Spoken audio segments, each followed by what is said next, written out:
على رسوله الكريم أما بعد أعوذ بالله من الشيطان الرجيم بسم الله الرحمن الرحيم لقد جاءكم رسول من أنفسكم عزيز عليه ما عنتم حريص عليكم بالمؤمنين رؤوف رحيم آمنت بالله صدق الله العظيم وبلغنا رسوله النبي الكريم ونحن على ذلك لمن الشاهدين والشاكرين والحمد لله رب العالمين رب اشرح لي صدري ويسر لي أمري واحلل عقدة من لساني يفقهوا قولي رب زدني علما رب زدني علما رب زدني علما سبحانك لا علم لنا إلا ما علمتنا إنك أنت العليم الحكيم يا رب صل وسلم دائما أبدا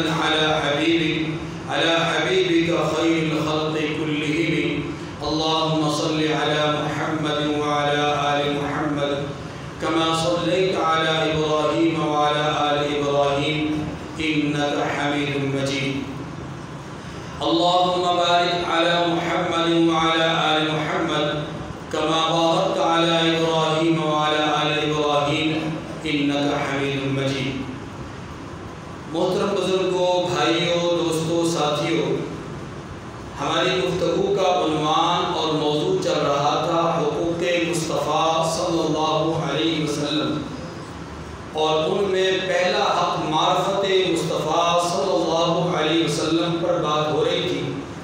معرفت مصطفیٰ صلی اللہ علیہ وآلہ وسلم کے لیے پہلی بات آپ کی رشتہ داریاں، ان کا تھوڑا سا تعارف، دوسری بات آپ کے جسمانی اوصاف، اور تیسری بات آپ کی سیرت کے کمالات۔ یہ معرفت مصطفیٰ کے 3 جزوی عنوان ہیں۔ ان میں سے پہلے عنوان یعنی آپ صلی اللہ علیہ وسلم کی رشتہ داریوں پر بات ہو رہی تھی۔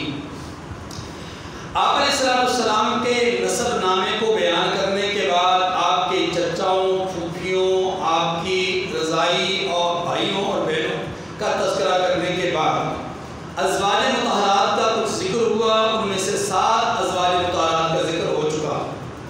نمبر 8 پہ جناب رسول اللہ صلی اللہ علیہ وآلہ وسلم نے جس خاتون سے نکاح کیا وہ ہیں سیدہ حضرت زینب بنت جحش رضی اللہ تعالی عنہا۔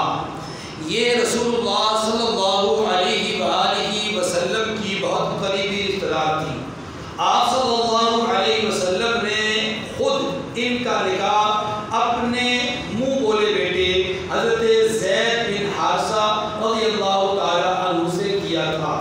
اگرچہ حضرت زینب اس کے لیے ذہنی طور پر تیار نہیں تھی، لیکن حکم رسول جانتے ہوئے مانتے ہوئے اس پر عمل درآمد کر دیا۔ 1 سال تک یہ نکاح قائم رہا، لیکن نبھا نہ ہو سکا۔ حضرت زینب رضی اللہ تعالی عنہا آخری وقت تک، پہلے دن سے آخری وقت تک 1 سال تک مسلسل حضرت زید سے علاقی کی خواہش مند تھی۔ چنانچہ اللہ پاک نے فیصلہ بھی فرما دیا کہ حضرت زید کا حضرت زینب سے علاقی کا فیصلہ اب ہو جائے۔ چنانچہ فیصلہ ہو گیا۔ 1 سال کے بعد طلاق ہوئی۔ اب طلاق کے بعد رسول اللہ صلی اللہ علیہ وسلم کو بھی ذاتی طور پر بہت رنج ہوا، اس لیے کہ یہ رشتہ، یہ نکاح حضور علیہ السلام کی چاہت اور مرضی سے ہوا تھا، جس کا نبھا نہیں ہو سکا، اور یہ آپ علیہ السلام کے لیے قلق اور غم کی بات تھی۔ تو آپ کے دل میں ایک خواہش ابھری، اور وہ یہ کہ میں ان کو اپنے حرم میں لے لوں۔ لیکن مسئلہ یہ تھا کہ اس وقت تک مشرکین مکہ، عرب کی سرزمین پر منہ بولے بیٹے کو وہی درجہ دیا جاتا تھا جو سگے بیٹے کو دیا جاتا ہے۔ لہذا جس طرح بہو سے، سگی بہو سے نکاح کو وہ ممنوع سمجھتے تھے، ایسے ہی منہ بولے بیٹے کی منکوحہ کو اپنے نکاح میں لانا، انتقال کے بعد یا طلاق کے بعد یا خلا کے بعد جو بھی ضرورت ہو، بہرحال اپنے نکاح میں لانا یہ ان کے نزدیک ممنوع عمل تھا۔ رسول اللہ صلی اللہ علیہ وسلم کے دل میں قلق اس لیے تھا، اپنا نکاح کہ وہ جو قلب آپ صلی اللہ علیہ وسلم کو پہنچا، وہ جو غم حضرت زینب پھر رحمت کائنات صلی اللہ علیہ وسلم ابھی عدت کے ایام حضرت زینب کے ختم ہوئے ہی تھے کہ رحمت دو عالم صلی اللہ علیہ وسلم اپنے حجرہ مبارک سے باہر نکلے مسجد نبوی میں، تو اللہ کے پیغمبر کے پاس وحی آ گئی، جبرائیل امین تشریف لائے اور آ کر کے عرض کی کہ آقا آپ کے دل میں جو بات مخفی ہے اللہ اس کے لیے کوئی کسی قسم کا حیا نہیں فرماتے، اللہ اعلان فرماتے ہیں کہ ہم نے آسمانوں پر آپ کا زینب کے ساتھ نکاح کرا دیا ہے۔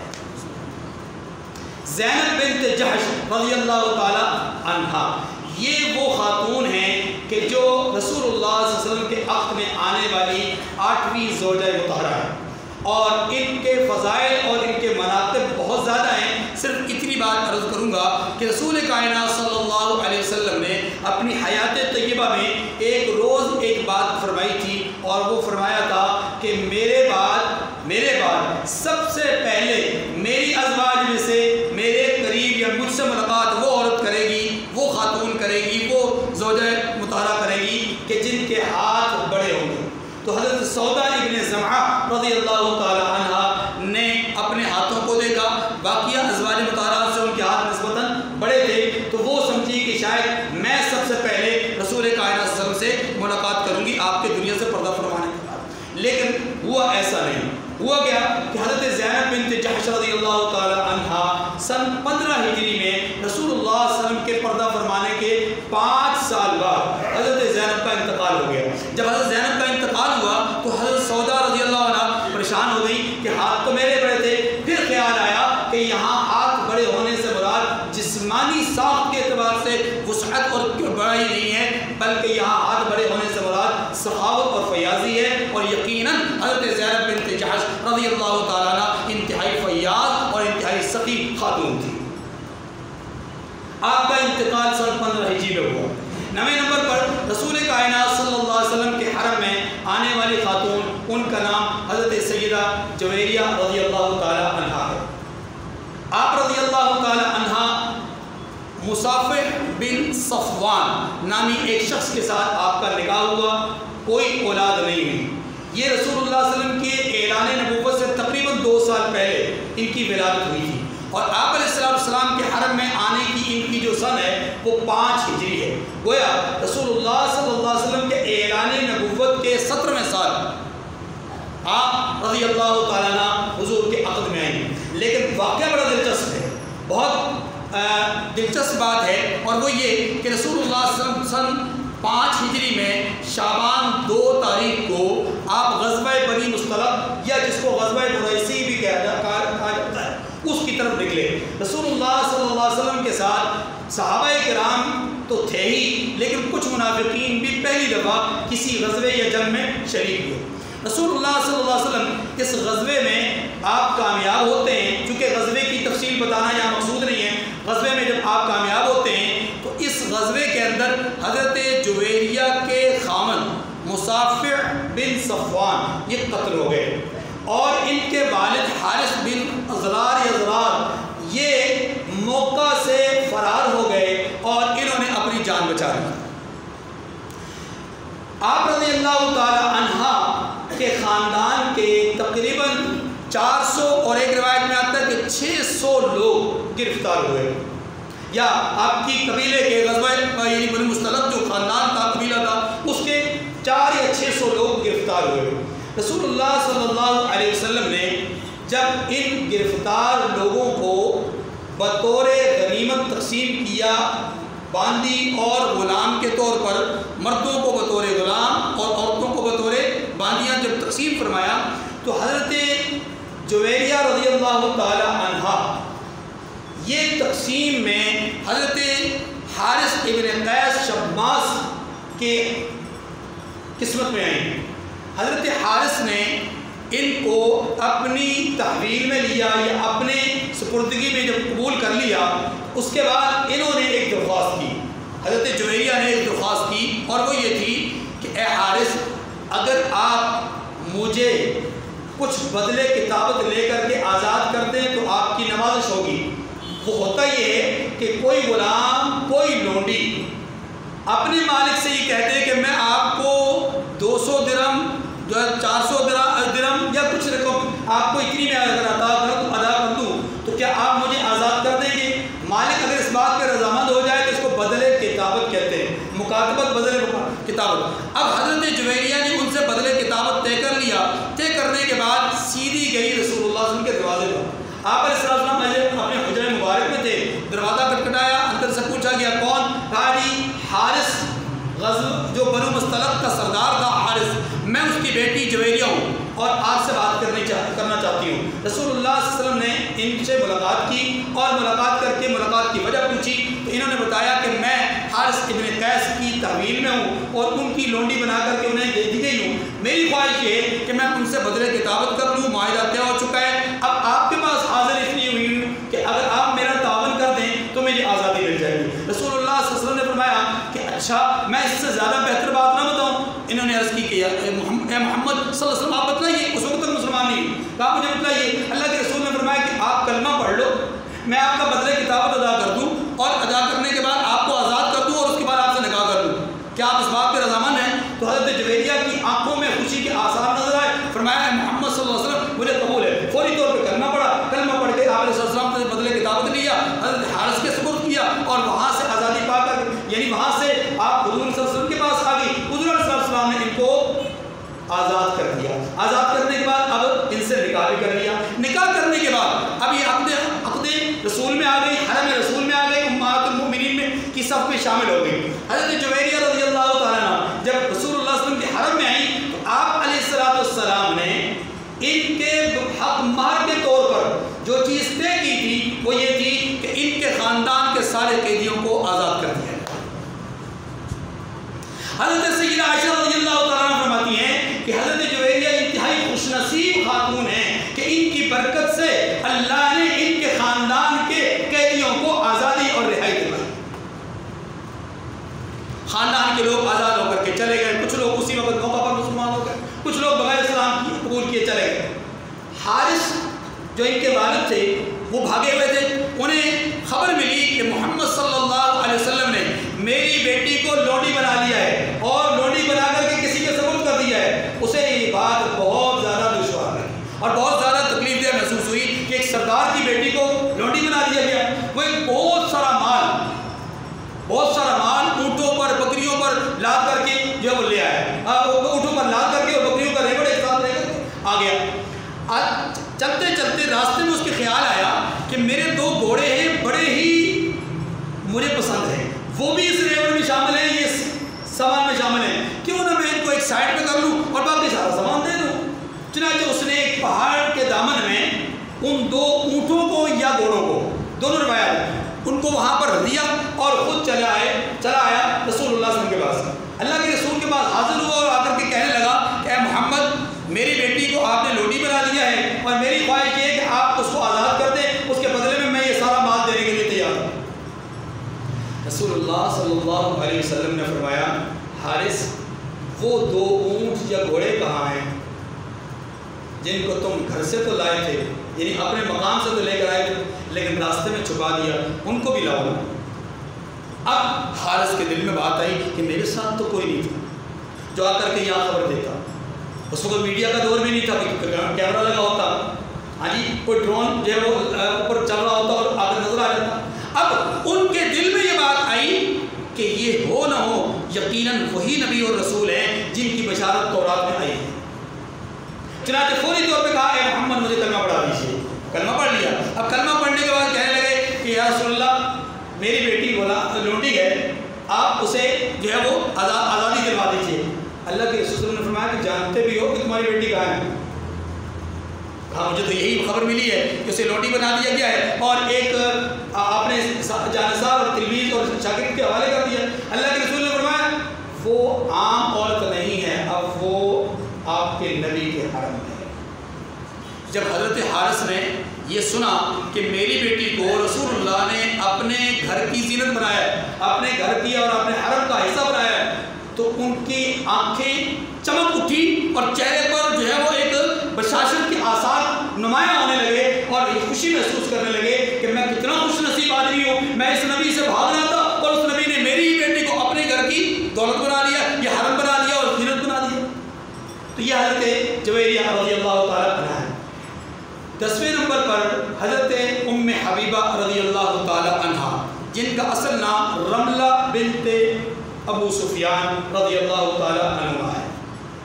یہ حضرت ابو سفیان رضی اللہ تعالیٰ عنہ کی بیٹی ہیں، حضرت معاویہ رضی اللہ تعالیٰ عنہ کی ہمشیرہ ہیں، رسول اللہ صلی اللہ علیہ وسلم کی حرم میں آنے والی 10ویں خاتون ہیں۔ لیکن ان کا واقعہ بھی بڑا عجیب ہے۔ آپ علیہ السلام نے مدینہ منورہ میں ہجرت فرمائی، اس سے پہلے جو قافلہ مکہ سے حبشہ گیا تھا اس میں حضرت ابو سفیان کی یہ بیٹی جن کا نام رملہ بنت ابو سفیان ہے، جن کو اب ام حبیبہ رضی اللہ تعالیٰ عنہ کہا جاتا ہے، اس لیے کہ ان کے پہلے عقد اور نکاح سے 2 بچے پیدا ہوئے تھے۔ ان میں سے ایک بچی تھی، ایک بیٹا تھا، اس کا نام عبداللہ، دوسری بیٹی تھی اس کا نام حبیبہ تھا، اسی کی نسبت سے ان کو ام حبیبہ کہا جاتا ہے۔ پر حضرت ام حبیبہ رضی اللہ تعالی عنہ، ان کے خامد کا نام تھا عبید اللہ ابن جحش، جن خاتون کا، جن زوجہ مطہرہ کا میں نے ابھی ابتدا میں ذکر کیا تھا، حضرت زینب بنت جحش رضی اللہ تعالی عنہ، یہ ان کے سگے بھائی تھے، عبید اللہ ابن جحش، اور ایک اور بھائی ہیں ان کا نام ہے عبداللہ بن جحش۔ عبید اللہ ابن جحش اور حضرت سیدہ ام حبیبہ یہ دونوں ہجرت کر کے مکہ سے حبشہ گئے۔ حبشہ جا کر کے کچھ عرصے کے بعد عبید اللہ ابن جحش وہاں عیسائی لوگوں سے متاثر ہونے کے بعد نعوذ باللہ مرتد ہو گئے۔ اب یہ شخص مرتد ہو گیا اور اس نے زور ڈالا حضرت ام حبیبہ پر بھی کہ وہ بھی کلمہ اسلام اور دین اسلام چھوڑ دے اور عیسائیت کو قبول کر لے۔ لیکن حضرت ابو سفیان رضی اللہ عنہ کی اس بیٹی نے، خود حضرت ابو سفیان اس وقت مسلمان نہیں ہیں، مکہ کے سردار ہیں، ان کے بھائی حضرت معاویہ رضی اللہ عنہ مسلمان نہیں ہیں، اور ان کے خاندان کے لوگ ابھی مسلمان نہیں ہیں، یہ خاتون مسلمان ہیں، اور ان کا ہی نکاح حضرت عبید اللہ کے ساتھ ہوا کیونکہ اس وقت مسلمان تھے۔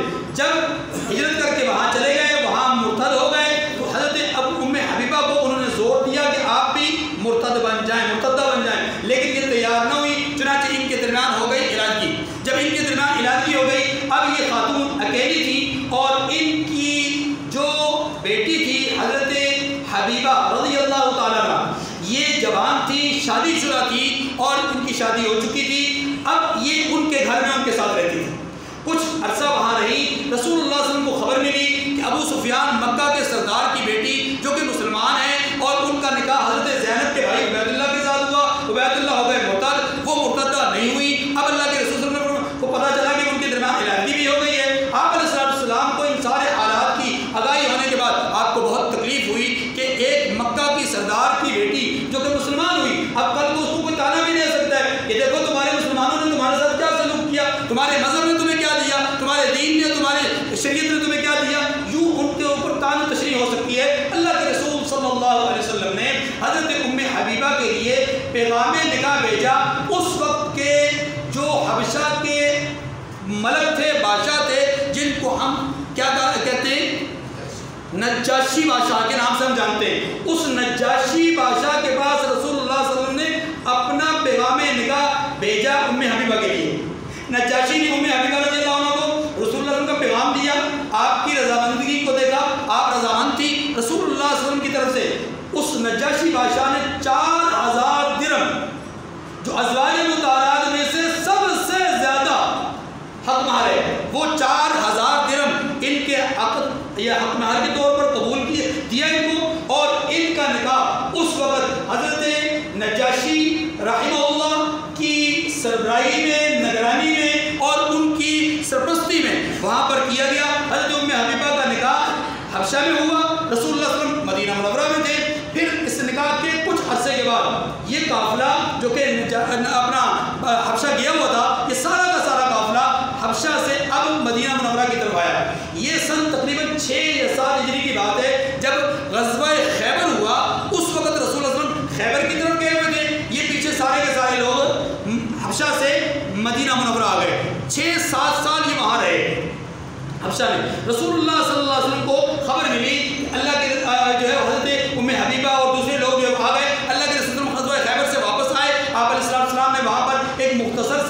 ولیمے کا اہتمام کیا اور جو کہ قریب قریب لوگ تھے. اس کے بعد اب کچھ ہی دنوں کے بعد ابو سفیان جو کہ مکہ کے سردار ہیں، حضرت ام حبیبہ کے والد ہیں، ام حبیبہ کے والد ہیں، مکہ کے سردار ہیں، وہ گھومتے پھرتے ہوئے مدینہ منورہ آ گئے اور مدینہ منورہ کے لوگوں کے حالات کا جائزہ لینے کے لیے کہ اب ان کے حالات کیا ہیں. غزوہ خندق بھی ہو چکا، بدر بھی، احد بھی، یہ سارے معاملات ہو چکے. اب مسلمانوں کے حالات کیا ہیں؟ کیا ہمارے معاہدے کے بعد ہم نے جو ان کے ساتھ معاہدہ کیا ہے، اس معاہدے کو صلح حدیبیہ کے بعد ہم نے ان کے ساتھ جو معاہدہ کیا اس معاہدے کے بعد کیا یہ لوگ اب ہماری جو آنے جانے والے لوگ ہیں ان کا کوئی عزت احترام کا معاملہ بھی کریں گے کہ نہیں؟ چنانچہ خود ہی چلے آئے اور جب یہ آئے تو سیدھے اپنی بیٹی کے گھر گئے. رسول اللہ صلی اللہ علیہ وسلم کا بستر مبارک ایسے بچھا ہوا تھا.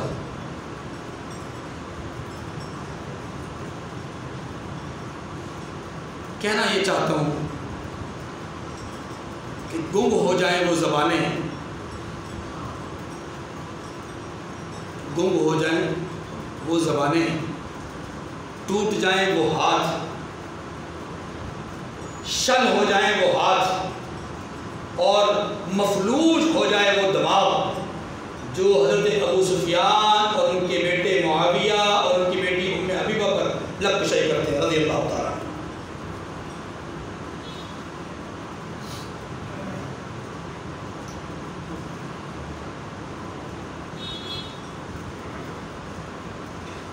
ام حبیبہ رضی اللہ تعالیٰ عنہ حرم نبوت میں ہیں، والد آئے گئے اور باپ سے ملاقات 7-8 سال بعد ہو رہی ہے.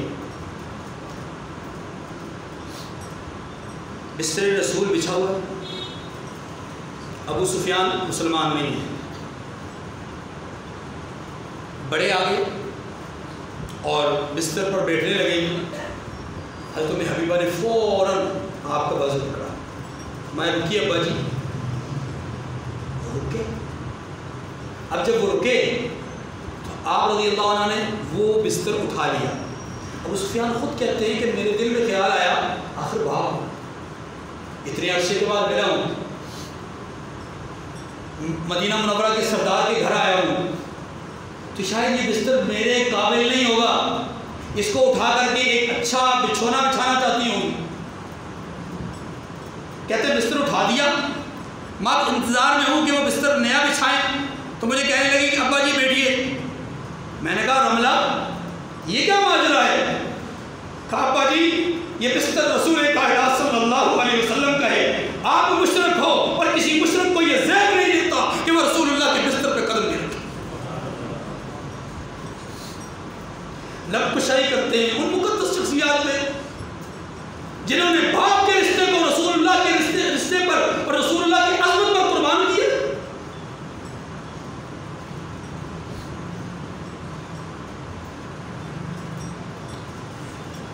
سیدہ ام حبیبہ رضی اللہ تعالیٰ عنہ رسول اللہ صلی اللہ علیہ وسلم کے دنیا سے پردہ فرمانے کے تقریباً 44 سال بعد تک بھی زندہ ہے. سن 54 ہجری میں آپ کا انتقال ہوا. جنت البقیع میں مدفون ہیں. اللہ ان کی قبر پہ کروڑا رحمت نازل فرمائے. 11ویں اور آخری زوجہ مطہرہ حضرت میمونہ رضی اللہ تعالیٰ عنہ،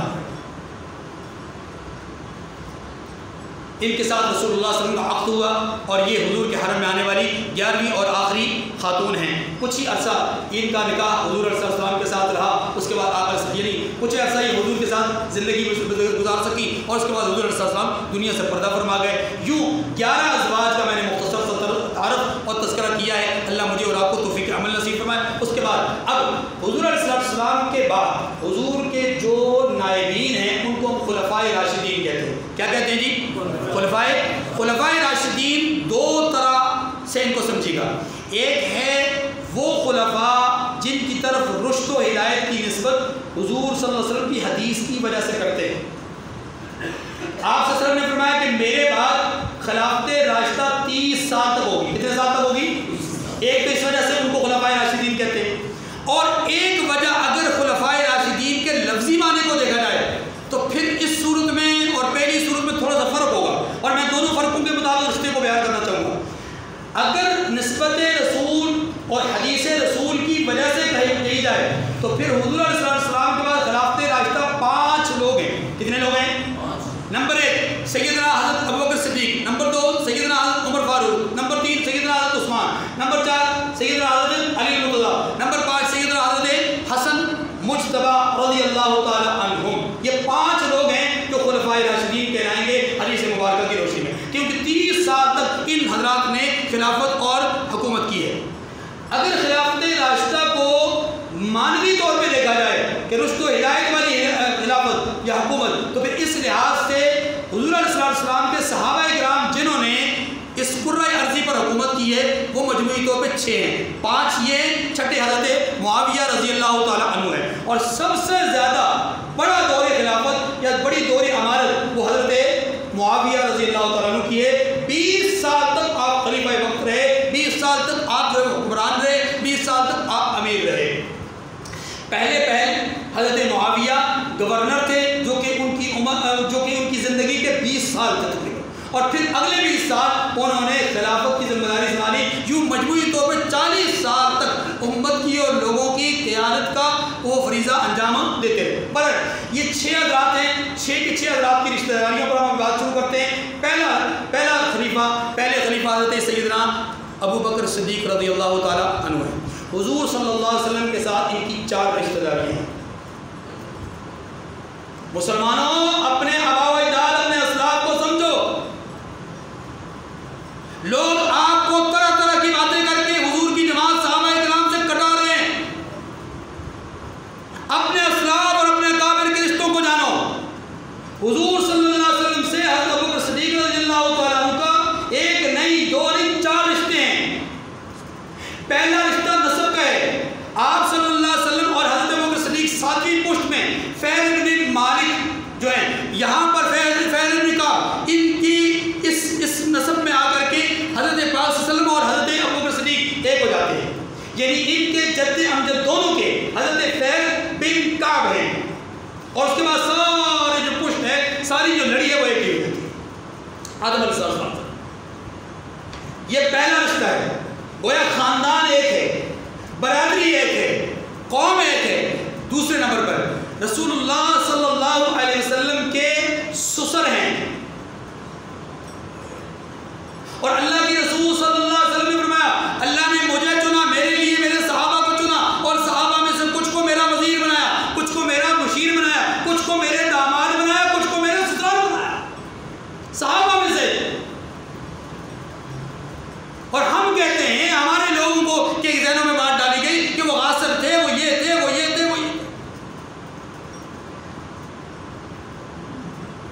61 سال عمر تھی جب ابوبکر صدیق رضی اللہ عنہ کی، کہ جب ان رسول اللہ صلی اللہ علیہ وسلم کا وصال ہوا. ان 61 سالوں میں سے جتنے بھی سن شعور ہیں وہ سارے کے سارے دوستانہ تعلق ہے. سفر ایک ہے، حضر ایک ہے، خوشی ایک ہے، غم ایک ہے، ہر مقام پر ہر جگہ پر اکٹھے. تیسرا رشتہ حضرت پاک صلی اللہ علیہ وسلم اور حضرت ابوبکر صدیق رضی اللہ عنہ دونوں ہم زلف ہیں. حضرت سیدہ اسماء بنت عمیس رضی اللہ تعالی عنہا، یہ حضرت میمونہ جن کا بھی تھوڑی دیر پہلے تذکرہ ہوا، حضرت میمونہ رضی اللہ تعالیٰ عنہ جو ام المؤمنین ہیں ان کی سگی بہن ہے حضرت اسماء بنت عمیس. حضرت اسماء بنت عمیس رضی اللہ تعالیٰ عنہا، ان کا نکاح حضرت ابوبکر صدیق رضی اللہ عنہ سے ہوا، اور جب حضرت ابوبکر صدیق کا انتقال ہو گیا، اگلی بات سن لیجیے گا. لوگ دشمنیاں نفرتیں عداوتیں کی بات کرتے ہیں. سنیے، اگر دشمنی ہو تو دشمن کی مطلقہ سے، دشمن کی بیوہ سے نکاح نہیں کیا جاتا. اللہ کے رسول صلی اللہ علیہ وسلم کے یہ نائب خلیفہ جب ان کا انتقال ہوا حضور کے 2 سال اور کچھ مہینے کے بعد، تو ان کی جو بیوہ تھی حضرت اسماء بنت عمیس رضی اللہ تعالیٰ عنہ، ان کا نکاح حضرت علی المرتضیٰ سے ہوا.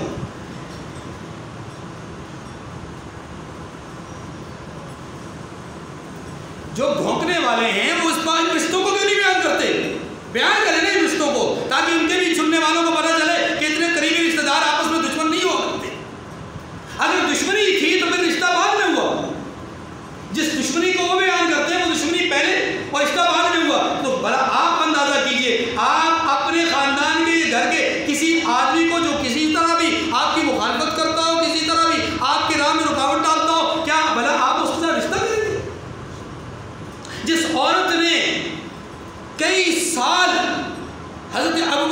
صدیق کے بستر پہ زندگی گزاری ہو، کیا اس عورت سے سیدنا علی المرتضیٰ نکاح کرے گی؟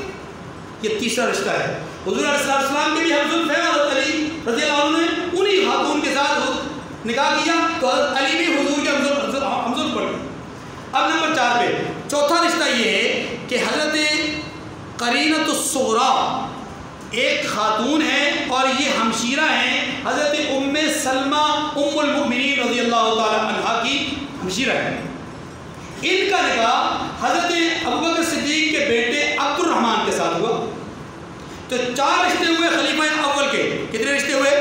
نمبر 1 نسب کے اعتبار سے 7ویں پشت میں حضور کے ساتھ ملتے ہیں۔ نمبر 2 حضور کے سسر ہے۔ نمبر 3 حضور کے ہمزلف ہے۔ نمبر 4 آپ کا بیٹا حضور کا ہمزلف ہے۔ آپ کا بیٹا حضور، باپ بھی ہمزلف، بیٹا بھی ہمزلف۔ اللہ تعالیٰ مجھے اور آپ کو سمجھنے کی توفیق نصیب فرمائے۔ وآخر دعوانا الحمدللہ رب العالمین۔